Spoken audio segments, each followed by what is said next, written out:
માન્ય મંત્રી સાહેબો તમે બેઠા છો, સાંસદ સાહેબ પણ છે. સાહેબ, આટલો મોટો મારા વિસ્તારમાં કાર્યક્રમ છે. કલેક્ટર સાહેબ, પ્રાંત સાહેબ અને પ્રયોજનાજી, શર્માજી, હું અહીંનો ધારાસભ્ય છું. ભાઈ, મને કેમ કોઈ ફોન બી નહીં કર્યો, પત્રિકા નહીં, જાણ નહીં, ખુલાસો કરો. હું ધારાસભ્ય છું ભાઈ, આ મારું અપમાન નથી, મારી જનતાનું અપમાન છે. આ મારું અપમાન નથી. મને કોઈ કાર્યક્રમનો મોહતાજ નથી. મને પત્રિકામાં નામ આવે, મારી તકતીમાં નામ આવે તો જ ચૈતર વસાવા આવે એવું નથી. ચૈતર વસાવા નામ માટે હું નથી આવતો. મારા જનતાને મારા સરપંચે કીધું કે આટલો મોટો કાર્યક્રમ છે શિક્ષણનો, સાહેબ તમારે આવવું પડશે, એટલે મેં આવ્યો છું.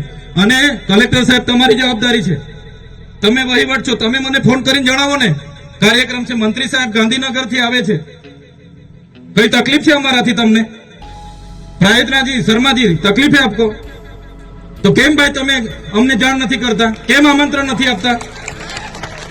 તમારા મનમાં ધુમાડો હોય તો કાઢી નાખજો ભાઈ. બરાબર છે, જનતાના ટેક્સના પગારે આપણે બધા છે. આ જનતાના ટેક્સનો પગાર મને પણ મળે છે, તમને પણ. કલેક્ટર થી તલાટી થી લઈને કલેક્ટર સુધીના બધા તમે નોકર છો, અમે બધા સેવક છે. આ લોકો જે પણ કે અમે પ્રતિનિધિ છે, અમને અધિકારો આપ્યા છે. તમે અમને કેમ અહીંયા બોલાવ્યા નથી? ના સાહેબ, અમારે વિદ્યાર્થીઓ અમે કેવું પડે છે. અમને કઈ, તમે દર વખતે ચિંતામાં કીધું, દર વખતે આ જ પ્રશ્ન ઉભો કરો છો, દર વખતે આ જ પ્રશ્ન ઉભો કરો છો.